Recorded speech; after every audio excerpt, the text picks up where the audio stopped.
ಇವಾಗ ನಮ್ಮ ಜೊತೆ ಇದ್ದಾರೆ ಶ್ರೀಮಠದ ಪ್ರಧಾನ ಅರ್ಚಕರಾದಂತಹ ಶ್ರೀ ಗಣಪತಿ ಭಟ್ ಅವರು. ನಮಸ್ಕಾರ ಸರ್. ಸರ್, ಈ ಶ್ರೀಮಠ ಯಾವಾಗ ಸ್ಥಾಪನೆ ಆಯ್ತು ಮತ್ತೆ ಯಾರಿಂದ ಸ್ಥಾಪನೆ ಆಯ್ತು? ಈ ಮಠ 1993ರಲ್ಲಿ ಶ್ರೀ ಪ್ರಾತಸ್ಮರಣೀಯರಾಗಿರ್ತಕ್ಕಂಥ ವಿದ್ಯಾಮಾನ್ಯರು ಅಂತ ಅವ್ರ ಹೆಸರಲ್ಲಿ ಇದು ಇಡೀ ಲೇಔಟ್ ಇದೆ. ಈ ನಗರ ವಿದ್ಯಾಮಾನ್ಯ ನಗರ ಅಂತ ಅವ್ರ ಹೆಸರಲ್ಲಿ ಬಂದಿದೆ. ಅವರು ಇದನ್ನ ಪ್ರತಿಷ್ಠೆ ಮಾಡ್ತಾರೆ 1997ರಲ್ಲಿ.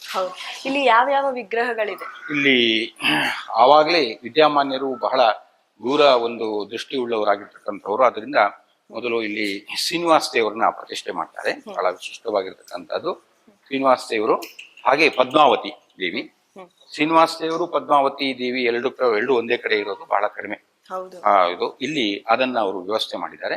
ಹಾಗೆ ಇಲ್ಲಿ ಪ್ರಾಣದೇವರು ಅಂದ್ರೆ ಆಂಜನೇಯ ಸ್ವಾಮಿ. ನಾವು ಪ್ರಾಣದೇವರು ಅಂತ ಕೆಲವರು ಹೇಳ್ತೀವಿ. ಅಂದ್ರೆ ನಮ್ಗೆಲ್ಲ ಒಂದು ಶಕ್ತಿಯನ್ನು, ಪ್ರಾಣವನ್ನು, ಉಸಿರನ್ನು ಕೊಡ್ತಾರೆ. ಅದಕ್ಕೋಸ್ಕರ ನಾವು ಪ್ರಾಣದೇವರು ಅಂತ ಹೇಳ್ತೀವಿ. ಕೆಲವರು ಆಂಜನೇಯ ಸ್ವಾಮಿ ಅಂತ ಹೇಳ್ತಾರೆ.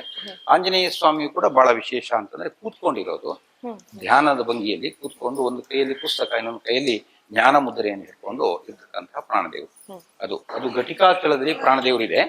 ಅದರ ತರನೇ ಇಲ್ಲಿದೆ. ಇಲ್ಲಿ ಶಂಖಚಕ್ರ ಇಲ್ಲ. ಅದು ಬಿಟ್ಬಿಟ್ರೆ ಮತ್ತೆಲ್ಲ ಘಟಿಕಾಚಲದಲ್ಲಿ ಇರ್ತಕ್ಕಂತಹ ಪ್ರಾಣದೇವರ ತರನೇ ಸೋಲಿಂಗಾರ್ ಅಂತ ಕರೀತಾರೆ. ಅಲ್ಲಿ ಇರ್ತಕ್ಕಂಥ ಪ್ರಾಣದೇವರು ಇಲ್ಲಿ ಪದ್ಮಾಸನದಲ್ಲಿ ಕೂತ್ಕೊಂಡಿರೋದು.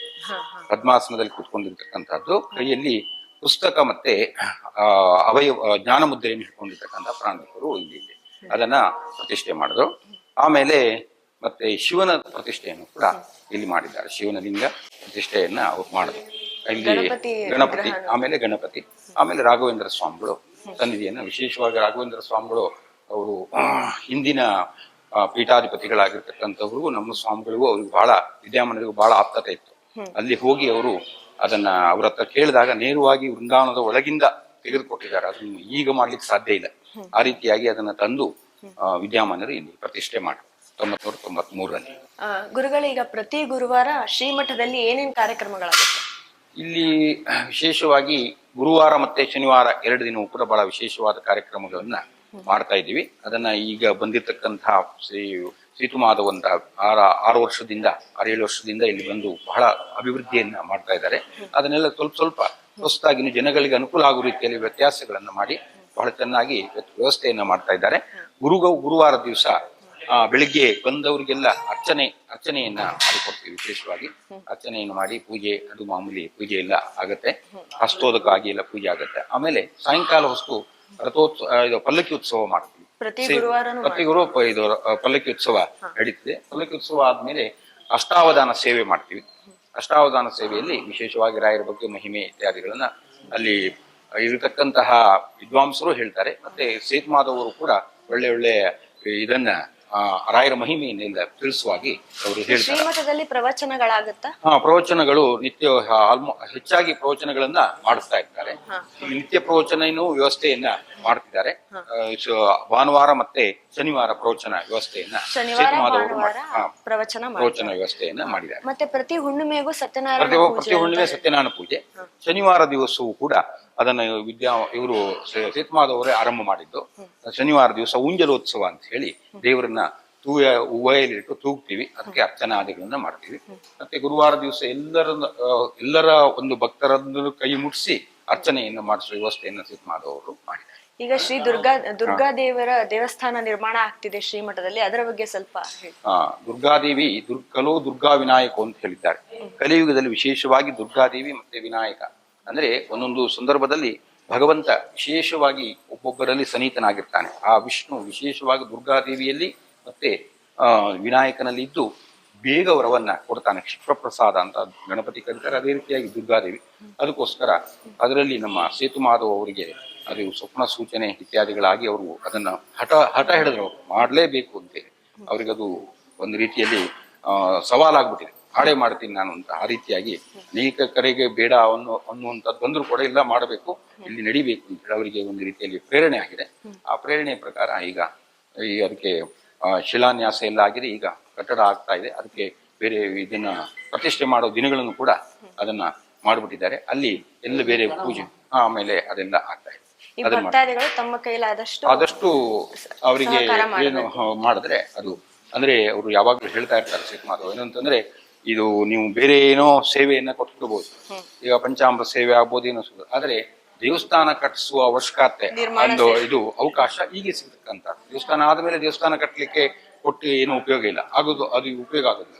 ಈ ಒಂದು ಅವಕಾಶ ಎಲ್ಲರೂ ಭಕ್ತರು ಬಳಸ್ಕೋಬೇಕು ಅಂತ ಅವ್ರು ಯಾವಾಗಲೂ ಎಲ್ಲ ಭಕ್ತರಲ್ಲೂ ವಿನಂತಿಯನ್ನು ಮಾಡ್ತಾರೆ. ತಾವು ಶ್ರೀಮಠದಲ್ಲಿ ಎಷ್ಟು ವರ್ಷದಿಂದ ನಾವು ಪ್ರತಿಷ್ಠೆ ಆದಾಗಿನಿಂದ ವಿದ್ಯಾಮಾನ್ಯರು ಇಲ್ಲಿ ನಮಗೆ ಪಾಠ ಪ್ರವಚನವನ್ನು ಮಾಡಿಕೊಂಡು ಅವರಿಗೆ ಇದನ್ನ ಪೂಜೆಯನ್ನು ಮಾಡಿಕೊಂಡು ಪಾಠ ಪ್ರವಚನವನ್ನು ಮಾಡಿಕೊಂಡು ಇರಬೇಕು ಅಂತ ಹೇಳಿ ಆವಾಗಿಂದ ನಾನು ಇಲ್ಲಿದ್ದೀನಿ. ಆವಾಗಿಂದ ತುಂಬಾ ಜನ ನಾನು ಸ್ಕೂಲ್ ಕೂಡ ಹೋಗ್ತಾ ಇದ್ದೆ, ಸುಂಕುಸ್ಕಟ್ಟೆಯಲ್ಲಿರ್ತಕ್ಕಂತಹ ಸ್ಕೂಲು, ಆಮೇಲೆ ಇಲ್ಲಿ ವಿದ್ಯಾಮಾನ್ಯ ಸ್ಕೂಲು, ಆಮೇಲೆ ಇನ್ನೂ ಅನೇಕ 5-6 ಸ್ಕೂಲಲ್ಲಿ ನಾನು ಇದಾಗಿ ಮಾಡಿದ್ದೆ. ಈಗ ಮನೆಯಲ್ಲೇ ಪಾಠ ಪ್ರವಚನ ಎಲ್ಲ ಮಾಡಿಕೊಂಡು 2-3 ಸಲ ಸುಧಾಮಂಗಳ ಆಗಿದೆ. ಈಗ ಇನ್ನೊಬ್ಬರಿಗೆ ಪಾಠ ಮಾಡ್ತಾ ಇದ್ದೀನಿ, ಸುಧಾ ಪಾಠವು ಕೂಡ ಈಗ ಆಗ್ತಾ ಇದೆ. ಪಾಠದಲ್ಲಿ ಬಂದಿರತಕ್ಕಂಥ ಎಲ್ಲರಿಗೂ ಪಾಠ ಪ್ರವಚನವನ್ನು ಮಾಡಿಕೊಂಡು ಪೂಜೆ ಮಾಡಿಕೊಂಡು ಇದ್ದೀನಿ. ಅವರು ಯಾವಾಗಿನಿಂದ ಇರ್ತಕ್ಕಂಥವ್ರು. ಇಲ್ಲಿ ಚತುರ್ಥಿ ದಿವಸ ಗಣಹೋಮವನ್ನ ಮಾಡ್ತೀವಿ ನಾವು. ಪ್ರತಿ ಚತುರ್ಥಿ ಸಂಕಷ್ಟ ಚತುರ್ಥಿ ದಿವಸ ಗಣಹೋಮವನ್ನ ವ್ಯವಸ್ಥೆ ಮಾಡಲಾಗಿದೆ. ಶ್ರೀಮಠದಲ್ಲಿ ಹೋಮಗಳನ್ನ ಮಾಡುವಾಗ ಯಾವ ದೇವರಿಗೆ ಹೋಮವನ್ನ ಸಮರ್ಪಣೆ ಮಾಡ್ತಿದ್ರೋ ಆ ದೇವರ ವಿಗ್ರಹಗಳು ಜ್ಯೋತಿ ರೂಪದಲ್ಲಿ ಆ ಹೋಮಕುಂಡದಲ್ಲಿ ಕಾಣುತ್ತೆ ಅಂತ ಮ್ಯಾನೇಜರ್ ಹೇಳಿದ್ದಾರೆ. ಮ್ಯಾನೇಜರ್ ಸೇತು ಮಾಧವನ್ ಅವರು. ಬನ್ನಿ ಅದ್ರ ಬಗ್ಗೆ ಇನ್ನೂ ಹೆಚ್ಚು ತಿಳ್ಕೊಳ್ಳೋಣ. ಹರೇ ಶ್ರೀನಿವಾಸ ಉದ್ಯಾಯ ರಾಘವೇಂದ್ರಾಯ ಸತ್ಯಧರ್ಮದಾಯ ಚ ಭಯತಾಂ ಕಲ್ಪವೃಕ್ಷಾಯ ನಮತಾಂ ಕಾಮಧೇನುವೆ. ಹರೇ ಶ್ರೀನಿವಾಸ ಮಠದ ಪ್ರಧಾನ ಅರ್ಚಕರು ಇಲ್ಲಿ ದೇವಸ್ಥಾನ ಎಲ್ಲ ಹೇಗೆಲ್ಲ ಪ್ರತಿಷ್ಠೆ ಆಯಿತು ಅಂತ ಹೇಳಿ ಹೇಳ್ತಾ ಇದ್ರು. ವಿಶೇಷವಾಗಿ ಎಲ್ಲ ಹೋಮಗಳು ಅವ್ರು ಮಾಡ್ತಾ ಇರ್ತಾರೆ. ಅವ್ರು ಮಾಡೋ ಗಣಪತಿ ಹೋಮದಲ್ಲಿ ನನಗೆ ತುಂಬ ನಾನು ನೆನೆಸಿದ ಕಾರ್ಯ ಎಲ್ಲ ತುಂಬ ಬೇಗ ಆಗಿದೆ. ಇಲ್ಲಿ ನಾನಾ ಬಗ್ಗೆ ಹೋಮಗಳು ಮಾಡುವಂತೆಲ್ಲ ಯಾವ ಹೋಮ ಮಾಡ್ತಾವೆಯೋ ಆ ಹೋಮಲ್ಲಿ ಆ ಪೂರ್ಣಾಹುತಿಲಿ ಆ ದೇವರೇ ಪದದಲ್ಲಿ ಆಹ್ವಾನ ಆಗಿರೋದು ಇಲ್ಲಿ 1-2 ನಿಮಗೆ ಸೂಚನೆ ತೋರಿಸ್ತಾ ಇದ್ದಾನೆ. ಇಲ್ಲಿ ರಾಘವೇಂದ್ರ ಸ್ವಾಮಿ ಬೃಂದಾವನ ಕಡೆಗೆ ಉಡುಪಿ ಕೃಷ್ಣ ಇದ್ದಾನೆ, ಕಡಗೋಲ್ ಕೃಷ್ಣ. ಇಲ್ಲಿ ಸಂತಾನ ಗೋಪಾಲ ಕೃಷ್ಣ ಹೋಮ ಮಾಡಿದ್ದಾರೆ. ಇಲ್ಲಿ ತೋರಿಸ್ತಾನೆ ನೋಡಿ ಇವ ನಿಮಗೆ. ಅಲ್ಲ ಇಲ್ಲಿ ಸಂತಾನ ಗೋಪಾಲಕೃಷ್ಣ ಹೋಮ ಇಲ್ಲಿ ಮಾಡಿದ್ದಾವೆ. ಅಲ್ಲಿ ರಾಯರ ಮುಂದೆ ಕಡಗೋಲು ಕೃಷ್ಣ ನಿಮಗೆ ನಾನು ತೋರಿಸಿದೆ. ಅದೇ ಇಲ್ಲಿ ಪೂರ್ಣಾವತಿ ನೋಡಿದ್ರೆ ಅವ್ರ ಕಡಗೋಲು ಕೃಷ್ಣ ಅದೇ ಪೂರ್ಣಾವತಿಲಿ ಕಡಗೋಲು ಕೃಷ್ಣನೇ ಬಂದಿದ್ದಾನೆ. ಕೃಷ್ಣ ಮೂರ್ತಿ ಹಾಗೆ ಇದೆ, ಬಾಲಕೃಷ್ಣನೇ ಇದೆ. ಸಂತಾನ ಗೋಪಾಲಕೃಷ್ಣ ಮಾಡಿದಕ್ಕೆ ಆ ಪೂರ್ಣಾವತಿಲಿ ಕೃಷ್ಣನೇ ಬಂದು ಇಲ್ಲಿ ಅನುಗ್ರಹ ಮಾಡಿದ್ದಾನ. ಇಲ್ಲಿ ಬಂದು ಮಾಡಿದವರಿಗೆ ಸಂತಾನ ಆಗಿದೆ. ಇಲ್ಲಿ ಹರಿವಾಯುಸ್ತುತಿ ಏನು ವಾಯುದೇವರಿಗೆ ಜೇನಾಭಿಷೇಕ ಮಾಡಿ ಹರಿವಾಯುಸ್ತುತಿ ಹೋಮ ಮಾಡಿಸ್ತಾವೆ. ವಿಶೇಷವಾಗಿ ಅದು 40 ಶ್ಲೋಕ ಇರುತ್ತೆ. 40 ಶ್ಲೋಕದಲ್ಲಿ ಬೇರೆ ಒಂದೊಂದು ಶ್ಲೋಕಕ್ಕೆ ಒಂದೊಂದು ಫಲ ಇದೆ. ಇಲ್ಲಿ ಕೀರ್ತಿ ಅಂತಸ್ಬೇಕು ಅಂತ ಹೇಳಿ ಒಬ್ಬರು ಮಾಡಿದ್ದಾರೆ. ಅದು ನೋಡಿ ಈ ಪೂರ್ಣಾವತಿಯಲ್ಲಿ ವಾಯುದೇವರು ಹನುಮನ್ ದೇವರು ಬಂದು ಗದೆಯೋಡ ಗಂಭೀರವಾಗಿ ಇಲ್ಲಿ ಪೂರ್ಣಾವತಿಯಲ್ಲಿ ನಿಮಗೆ ಕಣ್ಣಿಗೆ ಕಾಣಿಸ್ತಾ ಇದೆ. ಆ 40 ಶ್ಲೋಕಲ್ಲಿ ಯಾವ ಶ್ಲೋಕ ಪ್ರಧಾನ ಪಡಿಸಿ ಅರ್ಚಕರು ಮಾಡ್ತಾರೆಯೋ ಆ ದೇವರಲ್ಲಿ ಕಾಣಿಸ್ತಾ ಇರ್ಬೇಕ. ಇದೊಂದು ಸಾಕ್ಷಿ. ಇದೇ ಒಳಗೆ ಇನ್ನೊಂದು ಫೋಟೋ ತೋರಿಸ್ತಾನೆ. ಅದಿಲ್ಲಿ ಬಾರದಲ್ಲಿ ಬೆಂಕಿಯೋடு ಹನುಮನ್ ದೇವರಿದ್ದಾರೆ. ಹೋಮ ಹರಿವಾಯುಸ್ತುತಿ ಹೋಮ ಇದ್ದರೂ ಕೂಡ ಯಾವ ನಾವು ಉದ್ದೇಶದಲ್ಲಿ ಮಾಡ್ತಾವೆಯೋ ಆ ಉದ್ದೇಶದಲ್ಲಿ ಭಗವಂತ ಅನುಗ್ರಹ ಮಾಡ್ತಾನ ಹಾಗೆ ಎಂಬುದಕ್ಕೆ ಇದು ಒಂದು ನಾವು ನೋಡಿ ಒಂದು ಮಾಡಲ್ಲ ತಗೋಬಹುದು. ಪ್ರತ್ಯಕ್ಷ ಸಾಕ್ಷಿ. ಮಂತ್ರಾಕ್ಷ ಕೊಡೋದು ವಿಶೇಷ ಇದೆ. ಎಲ್ಲ ಅರ್ಥರು ಮಂತ್ರಾಕ್ಷ ತಗೊಬೋದಿಲ್ಲ. ಪ್ರಧಾನ ಅರ್ಚಕರ ಕೇಳಿ ಮಂತ್ರಾಕ್ಷ ತಗೊಂಡ್ರೆ ಅದು ಫಲ ಬರುತ್ತೆ. ಅದೇ ಮಾರಿ ಮಠಕ್ಕೆ ಸಾಮೂಲ್ ಬರೋದ್ ವೇಳೆ ಸ್ವಾಮೀಜಿಯಿಂದ ಮಂತ್ರಾಕ್ಷ ತಗೊಂಡ್ರೆ ಅದು ಫಲ ಇರುತ್ತೆ. ಈಗ ಕಲೆಕ್ಟರ್ಗೆ ಒಂದು ಪವರ್ ಇರುತ್ತೆ, ಮಿನಿಸ್ಟರ್ ಒಂದು ಪವರ್ ಇರುತ್ತೆ, ಚೀಫ್ ಮಿನಿಸ್ಟರ್ ಒಂದು ಪವರ್ ಇರುತ್ತೆ, ಪ್ರೈಮ್ ಮಿನಿಸ್ಟರ್ ಒಂದು ಪವರ್ ಇರುತ್ತೆ. ಅವ್ರ ಗ್ರೇಡ್ ತಕ್ಕಂಥ ಪವರ್ ಸಿಕ್ಕುತ್ತೆ. ಇಲ್ಲಿ ನೋಡಿ ಸ್ವಾಮಿ ಕೈಲೇ ಮಂತ್ರಾಕ್ಷ ತಗೊಂಬೋದು. ಇಲ್ಲಿ ನೋಡಿ ಕಳಗಿರೋ ಆ ಜ್ಯೋತಿ ಆದ್ದು ಅವ್ರ ಕೈಯೊಳಗೆ ಬರುತ್ತೆ. ಕೈಯೊಳಗೆ ಬಂದು ನೋಡೋ ಚೆಸ್ಟ್ ಒಳಗೆ ಬಂದಿದೆ. ಆಮೇಲೆ ನೋಡಿ ಈ ಮಂತ್ರಾಕ್ಷ ಕೊಡೋ ಕೈಯೊಳಗೆ ಬಂದಿದೆ. ಇದು ಜ್ಯೋತಿ ಬಂದಿದೆ. ಅವ್ರು ಮಂತ್ರಾಕ್ಷ ಕೊಡೋ ನೋಡಿ ಮಂತ್ರಾಕ್ಷ ಬೀಳ್ತಾ ಇದೆ. ಇಲ್ಲಿ ನೋಡಿ ಇಲ್ಲಿ ಮಂತ್ರಾಕ್ಷ ಕೊಡೋ ಬರ್ತದೆ. ಇದು ನಂಗೆ ಯಾವಾಗ ಕೊಟ್ಟರು ಅಂದ್ರೆ ಅವ್ರು ಉಡುಪಿ ಕೃಷ್ಣನಿಗೆ ಬಂಗಾರ ಕವಚ ಮಾಡಬೇಕು ಅಂತ ಒಂದು ಉದ್ದೇಶದಲ್ಲಿ ನಂಗೆ ಮಂತ್ರಾಕ್ಷ ಕೊಟ್ಟರು. ನಾನು ಅವ್ರಿಗೆ ಹೇಳಿದೆ ಇಲ್ಲಿ ಕಟ್ಟಡ ನಿರ್ಮಾಣ ಆಗ್ತಾ ಇದೆ, ಕಟ್ಟಲೆ ಇಲ್ಲೇ ನಾವು ತೆಗಿತಾ ಇದ್ದಾವೆ, ಇದು ಆಗಲಾರ್ದು ನಾ ಹೇಳಿದೆ. ಇಲ್ಲ ಮಂತ್ರಾಕ್ಷ ಬಲದಿಂದ ಆಗತ್ತೆ ನಿಮಗೆ ಅಂತ ಹೇಳಿ ಅವ್ರ ಆಶೀರ್ವಾದ ಮಾಡಿ ಮಂತ್ರಾಕ್ಷ ನಂಗೆ ಕೊಟ್ಟರು. ಕೊಟ್ಟದ್ದಕ್ಕೆ ನಿಮಗೆ ಒಂದು ಅರ್ಧ ಕಿಲೋ ಬಂಗಾರಕ್ಕೆ ಮೇಲೆ ಕಲೆಕ್ಟ್ ಮಾಡಿ ನಾವು ಉಡುಪಿ ಕೃಷ್ಣನಿಗೆ ಕೊಡೋಕಾಯ್ತು. ಎದಕ್ಕೆ ಹೇಳ್ತೇನೆ ಅಂದ್ರೆ ಸ್ವಾಮಿ ಕೈಯಲ್ಲಿ ಮಂತ್ರಾಕ್ಷ ತಗೊಂಬ ವಿಶೇಷ. ಇಲ್ಲೇ ರುದ್ರದೇವ್ ನೋಡ್ತಾ ಇದ್ದಾವೆ. ಇಲ್ಲಿ ಮೃತ್ಯುಂಜಯ ಹೋಮ ಮಾಡಿದ್ದೇವೆ ನಾವು. ಮೃತ್ಯುಂಜಯ ಹೋಮ ಮಾಡಿದಲ್ಲಿ ಆ ಪೂರ್ಣಾಹುತಿಲಿ ನೋಡಿ ಕರೆಕ್ಟ್ ಆ ಶೇಡ್ ಫ್ಲೇಮ್ ಬಂದಿರೋದೇ ಆ ಲಿಂಗಾಕಾರ ಬಂದಿದೆ. ಲಿಂಗಾಕಾರ ಇಲ್ಲಿ ಬಂದಿರೋ ಕಾರಣ ರುದ್ರದೇವರು ಪರಮಾಣುಕ್ಕೆ ಮಾಡಿದ್ದಾರೆ ಎಂಬುದಕ್ಕೆ ಇದನ್ನ ಸಾಕ್ಷ್ಯ ತಗೋಬಹುದು. ಅದೇ மாதிரி ಹೈಗಿರಿ ಹೋಮ ಮಾಡಿದ್ದಾವೆ. ಅದೇ ಹಾರ್ಸ್ ರೂಪದಲ್ಲಿ ಹೈಗಿರಿ ದೇವರು ಇಲ್ಲಿ ಬಂದಿದ್ದಾರೆ. ಅದೇ ಕುದುರೆ ರೂಪದಲ್ಲಿ ಕುದುರೆ ಕಾಣಿಸ್ತಾ ರೂಪ ಇದೆ. ಇದೆ. ಹೌದು, ಹೌದು, ಹೌದು.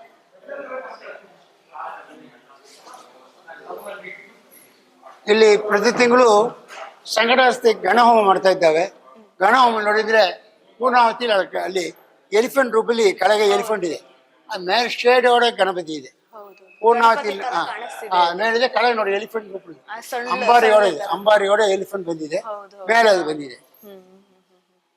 ಅದೇ ಮಾದರಿ ಇಲ್ಲಿ ನಾಗದೇವರ ವಿಶೇಷ ಅನುಗ್ರಹ ನೋಡಿ. ಇಲ್ಲಿ ನಾಗದೇವರ ಅಭಿಷೇಕ ಮಾಡಿ ಆರತಿ ಮಾಡೋ ವೇಳೆ ನಾಗರೂಪಲ್ಲೇ ಮಂಗಳಾರತಿ ಬಂದಿದೆ. ಓ, ಹೋ, ಹೋ.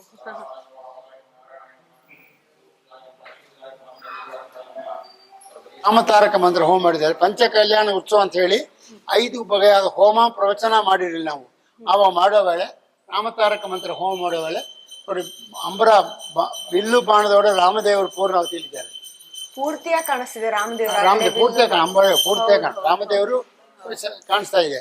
ಅದೇ ಇನ್ನೊಂದು ಹೋಮದಲ್ಲಿ ನೋಡಿದ್ರೆ ರಾಮದೇವರು ಬಿಲ್ಲು ಬಾಣದವ್ರು ಕಾಣಿಸ್ತಾರೆ. ಅದಾவது ಸಂಹಾರ ಮಾಡೋದಕ್ಕೆ ದುಷ್ಟನ್ನು ಸಂಹಾರ ಮಾಡೋ ರೂಪದಲ್ಲಿ ಇದನ್ನು ಕಾಣಿಸಿದ್ದಾರೆ. ಕೀರ್ತಿ ಅಂತಸ್ತು ಬರೋಕೆ ಮಾಡಿದ್ದಕ್ಕೆ ಅದು ಕೀರ್ತಿ ಅಂದ್ರೆ ಅಂಬಾರಲ್ಲಿ ಒಂದು ಗಂಭೀರವಾದ ರಾಮದೇವರು ಇಲ್ಲಿ ಪ್ರತಿಷ್ಠೆಯಾಗ ನಮ್ಮ ಪೂರ್ಣಾವತಿಯಲ್ಲಿ ಕಾಣಿಸ್ತಾ ಇದೆ. ನೋಡ್ರಿ ಮುಂದೆ ಅಲ್ಲಿ ಪ್ರಾಣದೇವರು ತೋರಿಸಿದೆ ನಿಮಗೆ.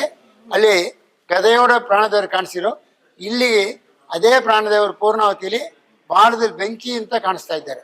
ಯಾಕೆ ಅಂದ್ರೆ 40 ಶ್ಲೋಕಲ್ಲಿ ಬರೋದಲ್ಲಿ ಒಂದು ಕಷ್ಟಗಳ ಪರಿಹಾರ ಆಗಬೇಕು ಪ್ರಾರ್ಥನೆ ಮಾಡಿದಲ್ಲಿ ಹೇಗೆ ಲಂಕೆಗೆ ಬೆಂಕಿ ಇಕ್ಕಿ ಭಸ್ಮ ಆಯ್ತೋ ಹಾಗೆ ನಮಗೆ ಬರೋ ಕಷ್ಟಗಳೆಲ್ಲ ಅವ್ರ ಪಾದ ಧ್ವಂಸ ಮಾಡ್ತಾರೆ ಎಂಬುದಕ್ಕೆ ಲಂಕೆ ಇದು ಮಾರಿ ಅವ್ರ ಬಾಳದಲ್ಲಿ ಬೆಂಕಿಯೋಡೆ ಅಗ್ನಿ ಮುಗಲ್ ನಮಗೆ ಕಾಚಿ ಕೊಡ್ತಾ ಇದ್ದಾರೆ.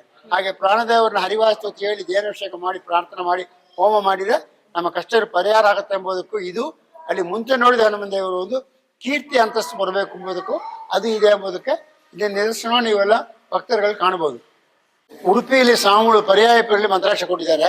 ನಾವು ಮುಂದೆ ನಿಮಗೆ ಆ ಸ್ವಾಮಿಗಳ ಕೈಯಲ್ಲಿ ಹೇಗೆ ಜ್ಯೋತಿ ಬಂತು ತೋರಿಸಿನೋ ಅದೇ மாதிரி ಇವ್ರಿಗೆ ಬಂದಿದೆ. ಇವ್ರ ಮಗ ಒಂದು ಅಮೆರಿಕಲ್ಲಿದ್ದಾನ, ಮದುವೆ ಆಗಲ್ಲ ಅಂತ ಹೇಳಿ ಪ್ರಾರ್ಥನೆ ಮಾಡಿ ಬೇಡ್ತಾ ಇದ್ರು. ಇವ್ರು ಬಂದು ಮೊದಲು ಹೋಮಗಳು ಇಲ್ಲಿ ಮಾಡಿದ್ದಾರೆ. ಇವ್ರು ಅಮೆರಿಕಲ್ಲಿ ಪ್ರಸನ್ನ ಶ್ರೀನಿವಾಸ ಅಂತ ಮಗನಿಗೆ ಮತ್ತೆ ಸ್ವಾಮಿಗಳು ಪ್ರಾರ್ಥನೆ ಮಾಡಿದಾಗ ಸ್ವಾಮಿಗಳು ಅಕ್ಷತೆ ಕೊಟ್ಟರು. ಇವಾಗ ಈ ತಿಂಗಳ ಹುಡುಗನಿಗೆ ಅಮೆರಿಕಲ್ಲಿ ಮದುವೆ ಆಗುತ್ತೆ. ಅವ್ರು ಎಲ್ಲಿ ಕೆಲಸ ಮಾಡ್ತಾರೆ ಅದೇ ಕಂಪನಿ ಅದೇ ಹುಡುಗಿ ಸೆಲೆಕ್ಷನ್ ಆಗಿದ್ದಾಳೆ. ಸ್ವಾಮಿಗಳು ಕೊಟ್ಟ ಮಂತ್ರಾಕ್ಷಲಿ ವರ ಪಡೆದಾರ ಎಂಬುದಕ್ಕೆ ಇದೊಂದು ನಿದರ್ಶನವಾಗಿ ನಾವು ತೋರಿಸಬಹುದು.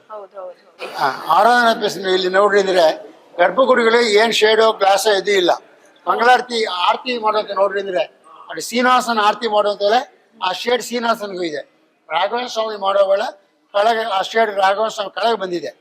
ಇವಾಗ ನಾವು ಎಲ್ಲಿ ಆ ಶೇಡ್ ಇದೆ ಎಂಬುದಕ್ಕೆ ಆ ಜ್ಯೋತಿ ರೂಪದಲ್ಲಿ ಒಂದು ಪವರ್ ಇದೆ ಎಂಬುದನ್ನ ನಾವು ಇದನ್ನ ನೋಡಿ ಕಾಣಬಹುದು. ಶ್ರೀನಿವಾಸ ದೇವರ ಪಾದಕ್ಕೆ ಬಂದಿದೆ ಬಂದಿದೆ, ರಾಯರಿ ಮಾಡಿದ್ರೆ ಬೃಂದಾವನದಲ್ಲಿ ಬಂದಿದೆ.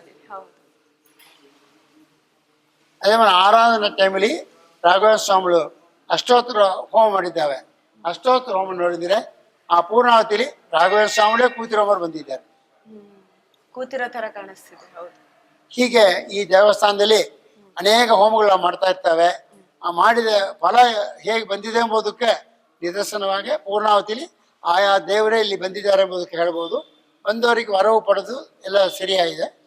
ನಾವು ಇಲ್ಲಿ ಮಠದಲ್ಲಿ ವಿಶೇಷವಾಗಿ ಹೋಮಗಳು ಪ್ರಧಾನಪಡಿಸಿ ಮಾಡ್ತಾ ಇರ್ತವೆ. ಭಕ್ತಾದಿಗಳು ಇಲ್ಲಿ ಬಂದು ನಿಮ್ಮಿಂದ ಅದು ಹೋಮಗಳು ಮಾಡಿದ್ರೆ ನಿಮ್ಮ ಕಷ್ಟಗಳು ಪರಿಹಾರ ಆಗಿ ನಿಮಗೆ ಒಳ್ಳೆ ಶಾಂತಿ ನೆಮ್ಮದಿ ಸಿಕ್ಕುತ್ತೆ ಎಂಬುದಕ್ಕೆ ಇದನ್ನು ನಾವು ಒಂದು ಎಕ್ಸಾಂಪಲ್ ತಗೋಬಹುದು. ಅದೇ மாதிரி ಬೇಗ ದುರ್ಗಾ ದೇವಸ್ಥಾನ ಮಾಡಬೇಕು ಅಂತೇಳಿ ನಿರ್ಮಾಣ ಮಾಡಿ ದುರ್ಗಾ ದೇವಸ್ಥಾನ ಕೆಲಸ ನಡೀತಾ ಇದೆ. ಭಕ್ತಾದಿಗಳು ನಿಮ್ಮಿಂದ ಅದು ಸೇವೆ ದುರ್ಗಾದೇವಿ ಕೊಟ್ಟರೆ ಬೇಗ ದುರ್ಗಾ ನಿರ್ಮಾಣ ಆಗುತ್ತೆ. ಅಲ್ಲಿ ಕಡಿಮಾರ ಸ್ವಾಮಿ ಮತ್ತು ಅದಮಾರ ಸ್ವಾಮಿಗಳು ಬಂದು ಎಂಡ್ ಆಫ್ ಫೆಬ್ರವರಿಯಲ್ಲಿ ಕುಂಭಾಭಿಷೇಕ ಮಾಡೋಕ್ಕೆ ನಮಗೆ ಡೇಟ್ಲ ಕೊಟ್ಟಿದ್ದಾರೆ. ಅಷ್ಟಾಗಿ ಭಕ್ತರುಗಳು ಇದನ್ನು ಯೂಸ್ ಮಾಡಿಕೊಂಡು ನಿಮ್ಮಿಂದ ಅದು ಸೇವೆಗಳು ಮಾಡಬೇಕು ಅಂತ ಕೇಳ್ತಾ ಇದ್ದೇವೆ. ಹರಿ ಶ್ರೀನಿವಾಸ್. ನಮಸ್ಕಾರ. ಇದು ಶ್ರೀಮಠದಲ್ಲಿರುವಂತಹ ನಾಗದೇವರ ದೇವಸ್ಥಾನ. ಗುರುಗಳೇ, ಈ ದೇವಸ್ಥಾನ ಯಾವಾಗ ಸ್ಥಾಪನೆ ಆಯ್ತು, ಯಾರಿಂದ ಆಯ್ತು? ಅದೇ 92ಗಿಂತ ಮುಂಚೆನೆ ಇಲ್ಲಿ ಒಂದು ಸನ್ನಿಧಾನ ಇತ್ತು. ಅದನ್ನ 93ರಲ್ಲಿ ಪ್ರತಿಷ್ಠೆ ಮಾಡಿದ್ರು. ಅದರ ಮೇಲೆ ಒಂದು 2-3 ಸರ್ತಿ ಪುನಃ ಪ್ರತಿಷ್ಠೆ ಎಲ್ಲ ಆಗಿದೆ. ಬೇರೆ ಬೇರೆ ನಾಗದೇವರು ಕೆಲವು ಭಕ್ತರು ಕೂಡ ಪ್ರತಿಷ್ಠೆ ಮಾಡಿಸಿದ್ರು. ಅವರ ಹೆಸರೆಲ್ಲ ಆಯ್ತು. ಈಗ ಆ ಭಕ್ತರು ಮಾಡೋ ಅವಶ್ಯಕತೆ ಅದಕ್ಕೆ ಅವಕಾಶ ಇಲ್ಲ, ಯಾಕಂದ್ರೆ ತುಂಬಾ ಜಾಸ್ತಿ ಜಾಗ ಆಗ್ಬಿಡ್ತದೆ. ಅದಕ್ಕೋಸ್ಕರ 3 ಸಲ ಪುನಃ ಪ್ರತಿಷ್ಠೆ ಅದೆಲ್ಲ ಆಗಿದೆ. ಆಮೇಲೆ ಇಲ್ಲಿ ವಿಶೇಷವಾಗಿ ನಾಗನ ಸನ್ನಿಧಾನ ಈ ಒಂದು ಸ್ಥಳದಲ್ಲಿ ಇದೆ. ನಾವು ಪೂಜೆ ಮಾಡ್ತಾ ಇರ್ತಕ್ಕಂಥ ಸಂದರ್ಭದಲ್ಲಿ ನಾಗದೇವರು ಯಾವಾಗಲೂ ಕೂಡ ಒಂದು ದೇವಸ್ಥಾನದ ಒಳಗೆ ಇರೋದಿಲ್ಲ, ರಾತ್ರಿ ಹೊತ್ತು ಇರೋದೇ ಇಲ್ಲ ಅಂತ ಒಂದು ಪ್ರತೆ ಇದೆ. ಆದ್ರೆ ನಾವು ಮಾಡ್ತಾ ಇರತಕ್ಕಂಥ ಸಂದರ್ಭದಲ್ಲಿ 96 ಇರಬೇಕು ಆದಷ್ಟು. ಆ ಒಂದು ಸಂದರ್ಭದಲ್ಲಿ ನಮ್ಮ ದೇವಸ್ಥಾನದ ಒಳಗೆ ನಾಗದೇವರು ಬಂದಿತ್ತು. ನಾಗದೇವರು ಬಂದು ಇಲ್ಲ, ಆವಾಗ ಗುರುಕುಲ ಕೂಡ ಇಲ್ಲಿತ್ತು, ಅಥವಾ ವಿದ್ಯಾಮಾನ್ಯರು ಗುರುಕುಲ ಮಾಡಿದ್ರು. 93ರಿಂದ 99ರವರೆಗೂ ಗುರುಕುಲ ಇತ್ತು. ಗುರುಕುಲ ಹುಡುಗರು ಕೂಡ ಇದ್ರು. ಅವರಿಗೆಲ್ಲ ಹೆದರಿಕೆ ಆಯ್ತು. ನಾನು ಯಾರು ಹೆದರ್ಬೇಡಿ, ಏನೂ ಆಗಲ್ಲ ಅಂತ ಹೇಳಿ, ನಾಗದೇವರು ಏನು ಮಾಡಲ್ಲ ಅಂತ ಹೇಳಿ ಆ ನಾಗದೇವರು ಶ್ರೀನಿವಾಸ ದೇವರು ಒಳಗೆ ಹೋಗಿ, ಆಮೇಲೆ ಇಲ್ಲಿ ರಾಯರನ್ನ ಅವಾಗ ಪ್ರತ್ಯೇಕವಾಗಿ ಪ್ರತಿಷ್ಠೆ ಮಾಡಿದ್ರು. ಆ ಶ್ರೀನಿವಾಸ ದೇವರ ಬಲಗಡೆಗೆ ರಾಯರ ಗುಡಿ ಇತ್ತು. ಅಲ್ಲಿ ಆ ಗುಡಿ ಒಳಗೆ ಆ ನಾಗದೇವರು 3 ದಿನ ಅಲ್ಲೇ ಇತ್ತು. ಅದಕ್ಕೆ ನಾನು ನೇರವಾಗಿ ಅಭಿಷೇಕ ಮಾಡಿದೆ. ನೇರವಾಗಿ ಅಭಿಷೇಕ ಮಾಡಿದೆ. ಯಾವಾಗ ರಾಯರ ಒಂದು ವೃಂದಾವನದ ಒಂದು ತೀರ್ಥವನ್ನು ಹಾಕದ್ನೋ ಆಮೇಲೆ ಆ ನಾಗದೇವರು ಅಲ್ಲಿಂದ ಮಾಯ ದೇವಸ್ಥಾನದ ಒಳಗೆ ಪಕ್ಕದಲ್ಲಿ ರಾಯರು ಪ್ರತ್ಯೇಕವಾಗಿತ್ತು. ಅವಾಗ ಆ ರಾಯರ ಇದರ ಸನ್ನಿಧಿಯಲ್ಲಿ ಇತ್ತು. ಆಮೇಲೆ ನಮಗೂ ಇದಾಗಲಿಲ್ಲ. ರಾಯರ ಒಂದು ಅಭಿಷೇಕ ಮಾಡಿರ್ತಕ್ಕಂಥ ತೀರ್ಥವನ್ನು ಹಾಕಿದ್ದು ಅದೇ ತಕ್ಷಣದಲ್ಲಿ ಅದು ಆ ಒಂದು 9 ಗಂಟೆಗೆ ಹಾಕಿದೀವಿ. ಆಮೇಲೆ 9:15 ಬಂದು ನೋಡಿದ್ರೆ ಎಲ್ಲಿ ಹೋಗಿದೆ ಅಂತ ಗೊತ್ತಿಲ್ಲ ನಾಗದೇವರು. ಎಲ್ಲ ಹುಡುಗರು ಹೆರ್ಕೊಂಡ್ಬಿಡುದು, ಹೋಗೋದಿಲ್ಲ ಅಂತ ತಿಳ್ಕೊಂಡ್ಬಿಟ್ಟಿದ್ವಿ. ಅದು ತಕ್ಷಣದಲ್ಲಿ ಹೋಯ್ತು. ಆ ರೀತಿಯಾಗಿ 3 ದಿನ ಇಲ್ಲೇ ನಾಗದೇವರು ಇತ್ತು ಅಂತ ಒಂದು ಸನ್ನಿಧಾನ. ಬಂದು ನಾಗದೇವರು ಇಲ್ಲೇ ಬಂದು ಇದ್ ಮಾಡ್ತಾ ಇದ್ರು. ಅದಕ್ಕೋಸ್ಕರ ಇಲ್ಲೇ ನಾವು ಪ್ರತಿಷ್ಠೆಯನ್ನು ಮಾಡಿದ್ವಿ. ವಿಶೇಷವಾಗಿ ಇಲ್ಲಿ ಕೂಡ ಆಗಾಗ ನಾಗದೇವರು ದರ್ಶನ ಕೊಡ್ತಾ ಇರ್ತಾರೆ. ಅದು ಬಹಳ ವಿಶೇಷವಾಗಿ ಅದನ್ನ ಇಲ್ಲಿ ನಾಗದೇವರ ನಾವು ಪೂಜೆಯನ್ನ ಮಾಡ್ತೀವಿ. ದಿನನಿತ್ಯ ನಮಗೆ ಒತ್ತಡ ಜಾಸ್ತಿ ಆಗುತ್ತೆ. ಅದಕ್ಕೆ ಇಲ್ಲಿ ಹನುಮೇಶ್ ಅಂತ ಇಲ್ಲಿ ಎಲ್ಲ ಇದನ್ನ ನೋಡ್ಕೊಳ್ತಾರೆ. ಅವರು ಬಹಳ ಚೆನ್ನಾಗಿ ಪೂಜೆ ಎಲ್ಲ ಮಾಡ್ತಾರೆ. ಮಹಾಪೂಜೆಗೆ ನಾವು ಬಂದ್ ಮಾಡ್ತೀವಿ. ಹಾಲಾಭಿಷೇಕ ಎಲ್ಲ ಮಾಡಿ ನಿತ್ಯ ಮಾಡಿ ಆ ವ್ಯವಸ್ಥೆಯನ್ನು ಇಲ್ಲಿ ಹನುಮೇಶ್ ಅವರು ನೋಡ್ಕೊಳ್ತಾರೆ. ನಾಗದೇವರಿಗೆ ತೀರ್ಥ ಇದು ಶ್ರೀನಿವಾಸನ ತೀರ್ಥ ಹಾಕ್ಲಿಲ್ಲ ಅಂದ್ರೆ ಅವತ್ತೇ ಕಂಡೇ ಕಾಣುತ್ತೆ. ನಾಗದೇವರಿಗೆ ಶ್ರೀನಿವಾಸ ದೇವರ ಅಭಿಷೇಕ ಮಾಡಿದ ತೀರ್ಥವನ್ನು ನಾಗದೇವರಿಗೆ ಹಾಕ್ಬೇಕು. ಒಂದು ದಿನ ವ್ಯತ್ಯಾಸ ಆದ್ರೆ ನಾಗದೇವರು ಬರ್ತಾರೆ, ಪ್ರತ್ಯಕ್ಷ ಬಂದ್ಬಿಟ್ಟು. ದಿನಾಲು ಹಾಗೆ ಅಲ್ಲಿ ನಾಗದೇವರು ಶ್ರೀನಿವಾಸ ದೇವರಿಗೆ ಅಭಿಷೇಕ ಮಾಡಿ ಎಲ್ಲ ನಾಗದೇವರಿಗೆ ಹಸ್ತೋದಕ್ಕೆ ಎಲ್ಲ ಆದ್ಮೇಲೆ ತೀರ್ಥ ಇಟ್ಟಿರ್ತೀವಿ. ಆ ತೀರ್ಥ ತಂದು ಇಲ್ಲಿಗೆ ಹಾಕ್ಬೇಕು ನಾವು. ಹಾಕಿದಾಗ ಆ ನಾಗದೇವರು ತೃಪ್ತ ಆಗತ್ತೆ. ಇಲ್ಲ ಅಂದ್ರೆ ರಾತ್ರಿ ಆದ್ರೂ ನಮ್ಮ ಕಣ್ಣಿಗೆ ಬಿದ್ದೇ ಬೀಳುತ್ತೆ. ನನಗೆ 2-3 ಸರಿ ಕಂಡಿದೆ. ಒಂದು ಸಲ ಇವರು ಹನುಮೇಶ್ ಅವರು ಇರ್ಲಿಲ್ಲ. ಅದರಿಂದ ನಾಗದೇವರಿಗೆ ನಾವು ತೀರ್ಥ ತೆಗೆದಿಟ್ಟಿದ್ವಿ. ಅದು ಹಾಕ್ಲಿಕ್ಕೆ ಮರ್ತೋಗಿದೆ. ಆ ದಿವಸ ದೇವಸ್ಥಾನದಲ್ಲಿ ನಾಗದೇವರ ದರ್ಶನ ಏನಾಯ್ತು ಅಂತ ಗೊತ್ತಾಗುತ್ತೆ. ಕೊನೆಗೆ ಆ ತೀರ್ಥವನ್ನು ಹಾಕಿದ ಮೇಲೆ ಕಾಣ್ತದೆ. ನೀವ್ ಎಷ್ಟು ದಿವಸದಿಂದ ದೇವಸ್ಥಾನದಲ್ಲಿ ಸೇವೆ ಮಾಡ್ತೀವಿ? ನಾವು 8 ವರ್ಷ ಆಯ್ತು. 8 ವರ್ಷ ಆಯ್ತು. 8-9 ವರ್ಷ ಆಯ್ತು. ಹೌದಾ? ನಾನು ಎಲ್ಲ ಡ್ಯೂಟಿ ಎಲ್ಲ ಬಿಟ್ಬಿಟ್ಟು ಇಲ್ಲಿಗೆ ಬಂದೆ. ಇಲ್ಲಿ ಒಂದು ನೆಮ್ಮದಿ ಸಿಕ್ತು. ಇವರ ಆಜ್ಞೆ ಮೇರೆಗೆ ಇಲ್ಲಿ ನಾಗನ ಪೂಜೆ ಮಾಡ್ತಾ ಇದ್ದೀನಿ. ಎಲ್ಲ ಇದನ್ನ ನೋಡ್ಕೊತಾ ಇದ್ದೀನಿ.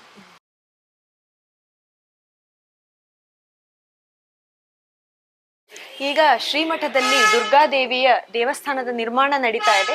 ದಯವಿಟ್ಟು ಭಕ್ತಾದಿಗಳು ತಮ್ಮ ಕೈಲಾದಷ್ಟು ಧನ ಸಹಾಯ ಆಗಿರ್ಬೋದು, ಯಾವುದೇ ರೀತಿಯಾದಂತ ಸಹಾಯನ ಶ್ರೀಮಠಕ್ಕೆ ಬಂದು ಮಾಡಬೇಕು ಅಂತ ವಿನಂತಿಸ್ಕೊತಾ ಇದ್ದೀನಿ.